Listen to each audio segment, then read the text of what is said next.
In 1894, a young New York surgeon named William Coley watched a patient with a tumor the size of an egg disappear in 17 days. The man had a fever so violent the hospital staff thought he was dying. He was not dying, he was being cured. By 1909, Coley had documented over 1,000 cases of advanced inoperable cancer melting away under a treatment built from a common bacterial extract derived from mushroom-derived enzyme cultures and streptococcal serum. Surgeons across Europe were using his method. The Mayo brothers were using it. The Memorial Hospital in New York, the institution that would later become Memorial Sloan Kettering, was built on his work. And then in 1911, with one document, a private foundation funded by Andrew Carnegie and a young Rockefeller-aligned bureaucrat named Abraham Flexner erased it from medicine. They did not refute it. They did not test it. They simply removed every school that taught it. Within 10 years, the cure that had worked for over a decade was gone, and the men who profited from radiation, surgery, and patented chemicals owned the entire field of cancer treatment. If you find this kind of history valuable, the kind they remove from the textbooks, subscribe right now. The next videos go even deeper into what was erased between 1850 and 1920. You will not want to miss them. To understand what happened to William Coley, you have to understand what American medicine looked like before 1910. The standard picture, the one taught in every textbook, imagines the 19th century as a primitive era of leeches and bloodletting, a dark age before science arrived to save us. That picture is a story written by the winners.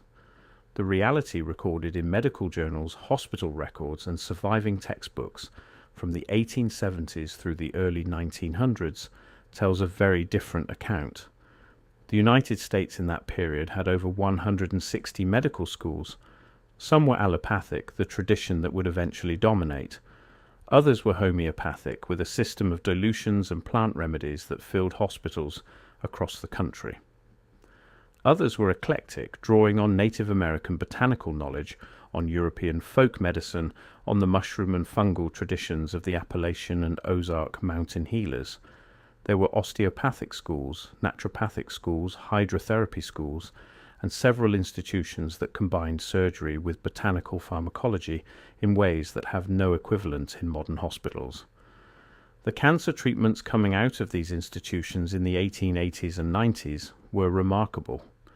Hospitals in Cincinnati, in Philadelphia, in St. Louis were reporting tumor regressions using mushroom-derived preparations, fever therapy, and bacterial vaccines that modern oncology has only recently begun rediscovering under different names. This was the world William Coley was born into. Coley graduated from Harvard Medical School in 1888 and joined the staff of the New York Cancer Hospital. He was 26 years old. In 1890, he treated a young woman named Elizabeth Dashell, a personal friend of John D. Rockefeller Jr., for a sarcoma in her hand. He amputated the arm. She died anyway of metastatic disease in a matter of months. Coley was shattered. He began searching the hospital records for any case of spontaneous remission, any patient whose tumor had vanished without explanation. He found one. A German immigrant named Fred Stein had been admitted in 1884 with a malignant sarcoma on his neck, so large the surgeons had given up. Stein contracted erysipelas, a violent streptococcal skin infection, and ran a fever for weeks. When the fever broke, the tumor was gone. Coley tracked Stein down, found him alive and healthy 7 years later, and the encounter changed his life. He started injecting cancer patients with live streptococcus. The early attempts were brutal. Some patients died of the infection. Others recovered with their tumors completely gone. The medical community at the time was divided. Some surgeons called him a butcher. Others called him a genius. He kept refining the method, keeping detailed notes on every dosage, every patient response, every fever curve. By 1893, Coley had refined his method into a sterile extract combining killed Streptococcus bacteria with a second organism, Serratia marcescens. The preparation became known in the medical literature as Coley's toxins. He combined it with extracts derived from specific medicinal mushrooms. including a fungal culture his Bavarian-born laboratory assistant had brought with him from the old country. The combination produced what Coley called the immunological storm, a controlled fever that mobilized the body's defenses against the tumor itself. He learned to calibrate the fever precisely. Too low and the tumor would not respond. Too high and the patient would die of the treatment. The therapeutic window was narrow, and it required skilled bedside management for weeks at a time, sometimes months. His documented results were unlike anything in cancer medicine before or since. Inoperable sarcomas, the most lethal soft tissue cancers known, regressed in a substantial fraction of his patients. Long-term survival, defined as 10 years or more cancer-free, was reported in cases that every other physician in the city had pronounced terminal. By 1900, Coley's toxins were being manufactured by Park Davis, one of the largest pharmaceutical houses in the country, and shipped to hospitals across the United States, Canada, England, France, and Germany. The Mayo Clinic in Minnesota incorporated the treatment into its surgical oncology program. The Royal Marsden Hospital in London used it. German universities published over 40 peer-reviewed papers confirming Coley's results between 1895 and 1910. Berlin, Heidelberg, and Munich all had research programs built around the protocol.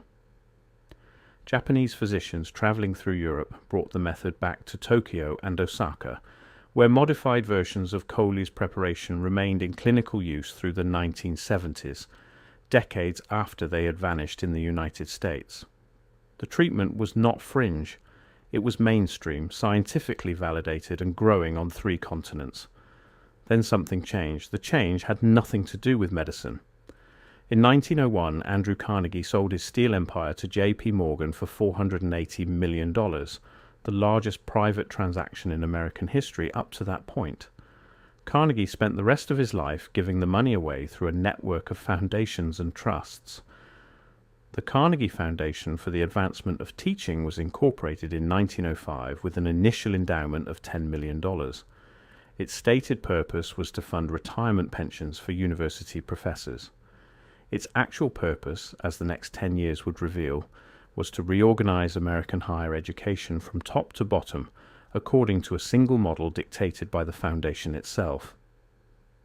The man Carnegie chose to lead this effort was Henry Pritchett, a Harvard astronomer with no medical background and no clinical experience.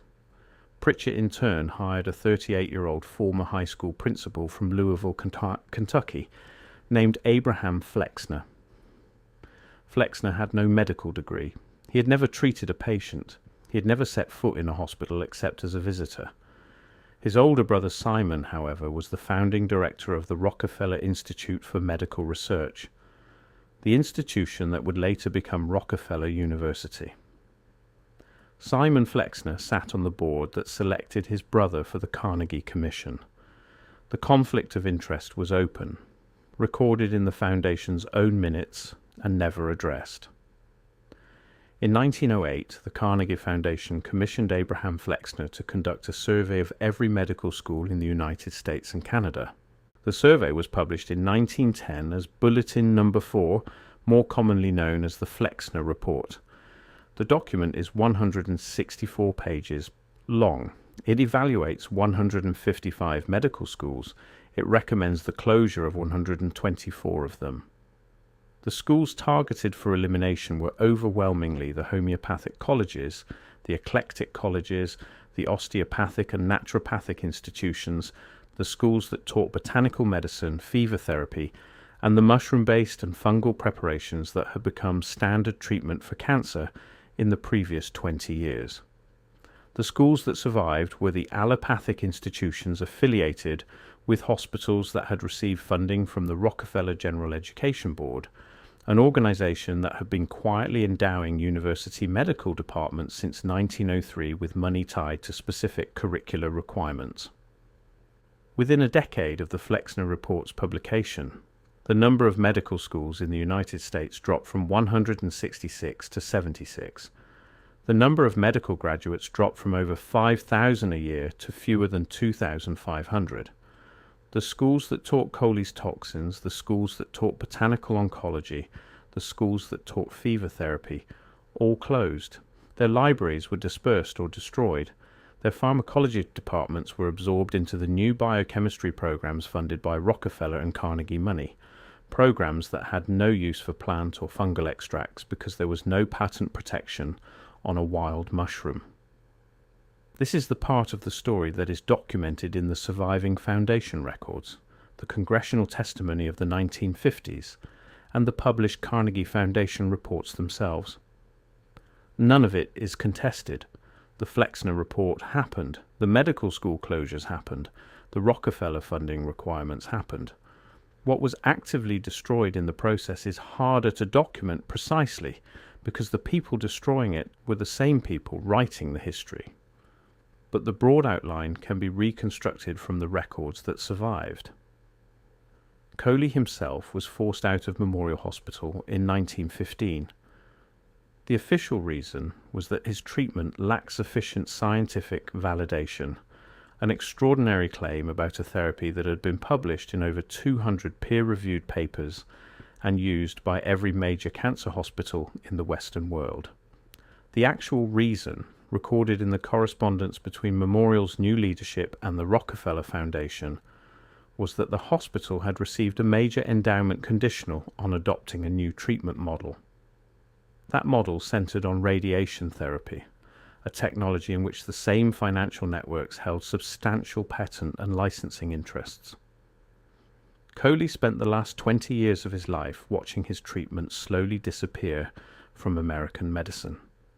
By the time he died in 1936, Coley's toxins were no longer manufactured by any major pharmaceutical company in the United States.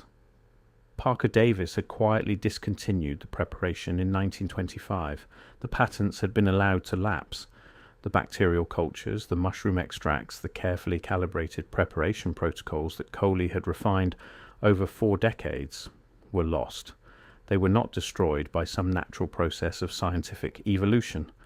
They were eliminated by a deliberate, documented, financially motivated restructuring of American medical education. What is harder to talk about, what gets you labeled a conspiracy theorist the moment you raise it, is the question of why. Why would the wealthiest men in America care about which mushroom you use to treat a cancer patient?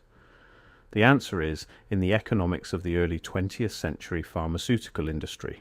In 1900, the chemical and pharmaceutical sectors in Germany and the United States were dominated by a handful of firms that had figured out something the botanical practitioners had not. You could patent a synthetic molecule.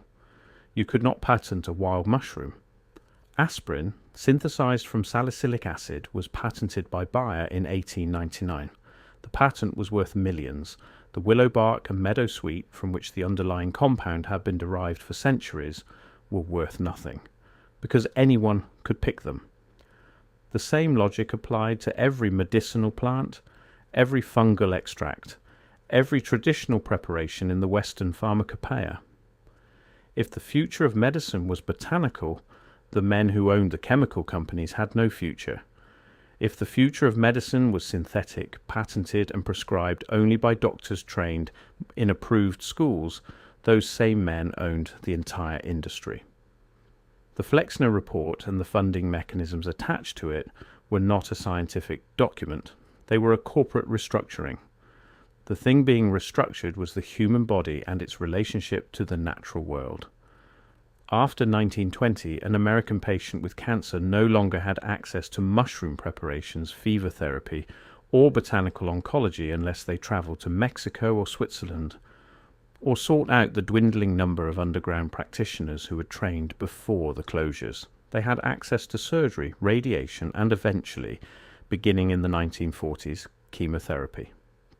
All 3 modalities were extraordinarily profitable for the companies that produced the equipment and the drugs. None of them produced the kind of long-term remissions that Coley had been documenting in 1900, and here is where the story brushes up against the larger pattern that historians of the suppressed period have been mapping for years. The destruction of American botanical medicine between 1910 and 1925 was not an isolated event. It happened simultaneously with the destruction of decentralized energy production, with the elimination of municipal water purification systems based on copper and silver, with the systematic dismantling of architectural traditions that had produced buildings designed for human health and longevity. The era we now call the Gilded Age was the last gasp of a knowledge system that connected human bodies, human structures, and human energy to the natural world in ways that could not be patented, controlled, or monopolized. Within a single generation, that entire system was replaced with one that required ongoing payment to centralized corporate authorities for every basic human need.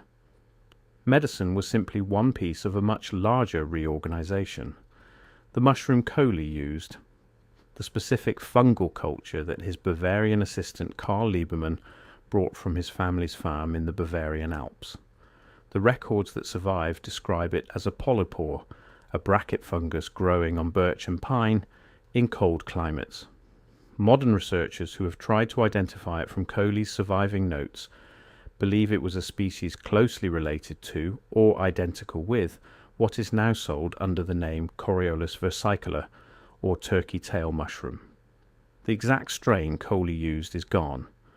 The mushroom itself still grows in the forests of Europe and North America, but the bacterial culture combination he refined, the specific preparation protocol that produced his results, that was all lost when his laboratory at Memorial Hospital was disbanded in 1916 and the contents transferred to the new radiation department. What the surviving case files do tell us is the kind of result Coley was producing in his prime. There is the case of John Ficken, a 15-year-old boy admitted to New York Memorial in 1891 with a tumor in his abdomen the size of a child's head. The hospital surgeons opened him up, looked at the mass, and closed him again without removing anything. They told his family he had weeks to live. Coley injected him with an early version of the toxin protocol. Ficken ran fevers of 104 and 105 degrees for 2 months. The tumor shrank, then disappeared. He left the hospital in early 1892. He lived another 26 years, dying in 1918 of complications from influenza, with no sign of the cancer that had been a death sentence at 15. There is the case of a 32-year-old woman from Brooklyn admitted in 1897 with metastatic breast cancer that had spread to her ribs and spine. She had been given 6 months. After Coley's treatment, the bone lesions calcified and the primary tumor regressed. She was alive and cancer-free in 1929 when the case was last updated. There are hundreds of these cases. They are not legends. They are written records with dates, names, hospital admission numbers, and follow-up correspondence with the patients themselves or their families. The reason you have never heard them is not that they did not happen. The reason is that the institutions that would have taught them were closed, and the textbooks that would have recorded them were rewritten by the men who funded the closures. The financial mechanism by which all of this was accomplished is worth pausing on, because it is the same mechanism that would be used over and over again across the 20th century to reorganize entire fields of human activity under corporate control. The Rockefeller General Education Board, incorporated in 1903, did not simply give money to medical schools. It gave money conditional on the recipient school adopting a specific curriculum, hiring specific faculty, and removing specific subjects from instruction. Botanical pharmacology was on the removal list. Fever therapy was on the removal list. Any treatment that could not be patented was on the removal list. The schools that accepted the money agreed to these terms in writing. The schools that refused found themselves unable to compete, because the schools that accepted now had laboratories the others could not match, equipment the others could not afford, and instructors paid 2 and 3 times what an independent school could offer. Within 15 years, the entire competitive landscape of American medical education had been rebuilt around the financial preferences of 2 foundations. The schools that taught Coley's work could not compete. The schools that taught surgery and radiation thrived because the men funding them owned the companies that built the operating rooms and manufactured the radium tubes. This was not corruption in the ordinary sense. It was something stranger and more difficult to name. It was the construction of an entire scientific consensus by the deliberate financial starvation of every alternative. By 1925, the alternative was gone. By 1940, it had been forgotten. By 1960, anyone who tried to bring it back was labelled a quack and stripped of their medical licence. The system was self-reinforcing, self-policing, and self-perpetuating. It still is. There is a footnote to this story that almost nobody knows. In the 1960s, Coley's daughter Helen Coley Nortz, working alone with no medical training and no institutional support, recovered her father's case files from a storage facility in upstate New York. She had been told the records were going to be incinerated to make room for newer storage. She drove up in a rented truck, loaded the boxes herself, and brought them back to a rented apartment in Manhattan, where she would spend the next 4 decades reading and cataloguing them by hand. She spent the next 40 years cataloguing them, publishing them, and trying to convince modern oncologists that her father's work deserved a second look. She wrote letters to every cancer researcher she could find. Most never replied. The few who did told her politely that the science had moved on. She kept writing anyway. She founded the Cancer Research Institute in 1953. The institute funded the early research that became modern cancer immunotherapy, the treatments now sold under names like Keytruda and Opdivo that won Nobel Prizes in 2018 for the scientists who rediscovered, in much more limited form, what William Coley had been doing in 1894. The drugs cost between $150,000 and $300,000 per year per patient. The mushroom from which Coley's preparation was originally derived can still be picked for free in any temperate forest in the world. The connection between the two is almost never mentioned in the modern immunotherapy literature, and when it is mentioned, Coley is described as a quaint precursor whose methods were primitive and unreliable. The case files Helen Nortz recovered tell a different story. They describe a treatment that, in its prime before the Carnegie machinery destroyed it, was producing 5-year and 10-year complete remissions in advanced metastatic sarcoma at rates that modern oncology has still not matched. The men who built the modern medical system did not believe they were doing anything wrong. They believed they were rationalizing a chaotic industry, replacing folk remedies with scientific medicine, and bringing American healthcare into the modern era. The Flexner Report is written in the language of progress, of efficiency, of standards. Read with the foundation correspondence and the financial records alongside it, the report reveals itself as something else, a takeover document, a legal instrument by which a small group of men with very specific financial interests reorganized an entire profession to suit their portfolios. The casualties of that reorganization were not just the medical schools and the practitioners. The casualties were the patients who would have lived, the cancers that would have been cured, the fevers that would have been deliberately induced and then resolved with the patient walking out of the hospital 10 years later, still alive. We will never know the names of those people because the records of what they were not given were never written down. We only know the name of one of them, the young woman whose death set William Coley on his path, the friend of John Rockefeller Jr., whose cancer killed her in 1891 because the treatment that might have saved her had not yet been invented. By the time Coley invented it, the family of the man who had loved her was already funding the institutions that would destroy it. There is one more piece of the story that historians of the period keep returning to, and it is the strangest piece, the piece that connects this medical history to the larger questions about what was erased between the World's Fairs of the 1890s and the standardized industrial culture that emerged after the First World War.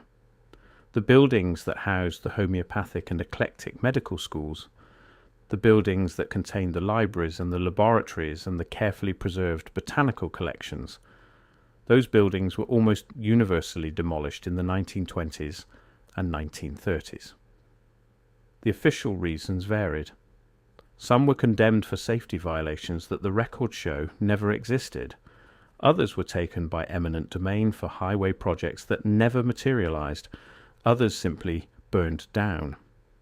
The Hahnemann Medical College building in Philadelphia, which housed one of the largest collections of 19th century homeopathic and botanical pharmacology in the world, suffered a catastrophic fire in 1928 that destroyed almost the entire library. The cause was never determined.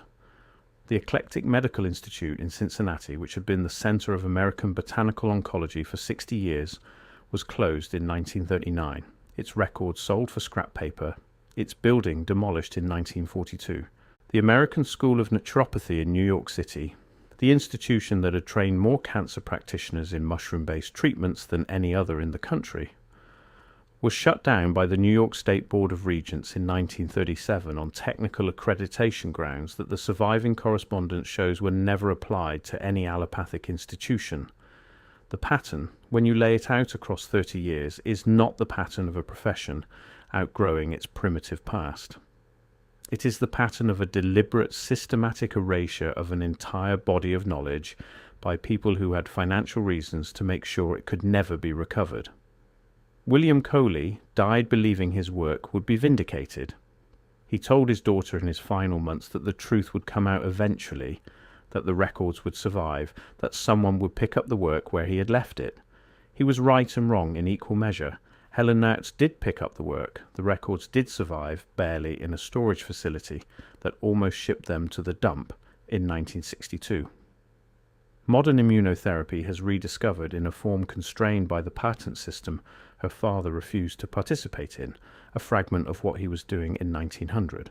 But the larger truth, the truth about who killed his treatment and why, has remained buried in the Foundation archives and the medical school correspondence for over 100 years.